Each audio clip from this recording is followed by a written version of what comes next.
Welcome to Astral Ring's first look at Trials of Mana, or Second Densetsu 3, also known as Secret of Mana 3. Today, I'm not going to go too deep into the history, just explain my initial thoughts on whether I think the game is worth a play or the price tag.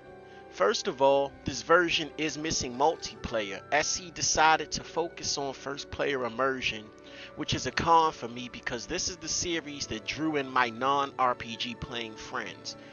In an age of turn-based combat and heavy text, these action games threw us into a Diablo-esque world where we could just grab our weapons and fight. Combat was good enough to entice even those with an aversion to fantasy games to pick up a second controller and bash a few mobs. This version tries to make up for the lack of multiplayer, with different difficulties ranging from easy to hard. I played the game on hard and found it still simple and easy enough as long as you kept up your levels, gear, skill points, and tactics set correctly. The game also has multiple languages, and you can even opt for retro music or the new orchestrated versions, which are just as good. The fluff of settings are just a fancy way of making the game feel more immersive than it really is. If you played the 2D remake, original, or English translated version, you'll find that the story is the same. The 3D graphics are okay. I do find certain aspects like Reese's shoulder pads being attached to nothing a bit silly, but nothing worthy of dislike. The voice acting and cutscenes are very nice, but some cutscenes are wasted on NPCs who have no bearing on the story, just providing information like telling you where they saw a light or something with a direction pan. I hope that giving us filler cutscenes isn't commonplace as the game progresses. The towns are beautiful and brought to life from their 2D counterparts. I enjoyed exploring and traversing the nooks looking for hidden jars to break and chests to open. Some town NPCs give you a bit more than just a one-liner and actually speak on their current situations and feelings, giving you the impression that they are truly going through their day. Speaking of day, the game does still retain the day and night cycles like the original, which changes the mobs, making some stronger ones come out at night, in villages or scenarios being dependent on what time you can access them. The game shines with its combat. I compare the combat system to Final Fantasy XIV or even a really light Dark Souls, being that you're able to roll out of the way and dodge mechanics that will punish you if you don't avoid the telegraphed attack patterns. The fighting is fast paced and each character has their own range of movement with on the fly switching of characters to handle whatever situation you're in. You're given combos with special class skills to attack with for a pretty fluid experience akin to hack and slash games. Being a third person single player game, you can control the camera, which can get a bit spinny in combat. Sometimes in caverns or narrow paths, you will find yourself losing sight of other members, mobs, or your own placement if you don't adjust the camera. It's not too bad, but if you're swarmed by enemies or a boss, you can take damage from an unseen enemy or mechanic. Also in combat, you were rewarded bonus XP for not taking damage, using class skill finishers, taking out multiple mobs at once, and how fast you can complete an encounter. The mobs respawn fairly fast, so it's easy to backtrack and grind or just fall into a hack and slash, grind.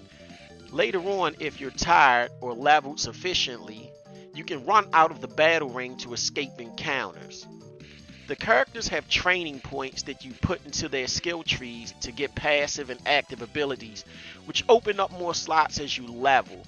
They can also share certain skills unlocked by other characters, but only one person at a time can equip them. Different abilities and skills are unlocked based on the class choices you make in the future. I feel like this is a bloat because giving someone the option to potentially hinder their characters creates an artificial difficulty. Also, you can reset the skills, so you're not really gonna have a difficult time, and if you're losing to a boss, you can easily adjust or just level until you overpower the boss or put in the correct skills to win the encounter.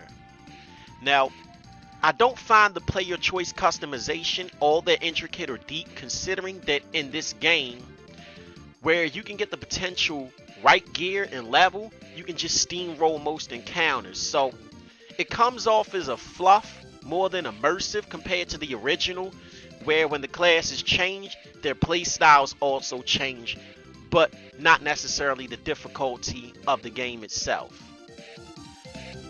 Now, don't get me wrong, I like the game, but right now, if I had my last $50 and I had a choice between this game and other games that are coming out, like Animal Crossing and even more up-to-date RPGs or something just newer that may be on sale, I don't know if this is what I would want to spend my money on for the price right now. At $50, it's a bit steep. Even though the remake is kind of nice, it is a 24-year-old game, and I am a fan of the Secret of Mana series, so I've played this game inside and out, and I know the story, and I know, how everything plays out. Now, the difficulty may be attractive, but like I said, I played on hard, and I still didn't feel a sense of danger. Maybe later on, the mechanics get so hard that you get one-shotted, and it just gives you this insane difficulty. But even on hard, I still didn't have that much trouble playing this game.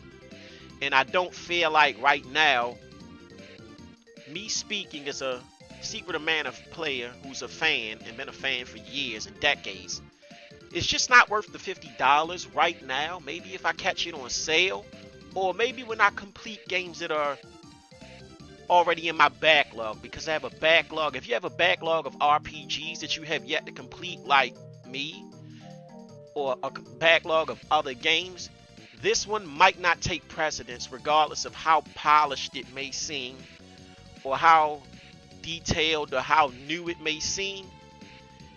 You still may not want to invest in it or have the time, and especially, like I said, considering the price. There are many other games that I'm more interested in trying than this right now. I'm not saying that it's a bad game in any way, shape, or form. Just this remake is one that can be overlooked by Mana fans already. This can be overlooked. You won't be missing much except for updated graphics, voice acting, and like I said, they removed the multiplayer, which was a really big staple. I even had friends that I played this game with as kids that were asking me about multiplayer, and they're a little disappointed that they can't play with me and get that nostalgia back. So like, we're forced to go to the 2D version of it just to do that together.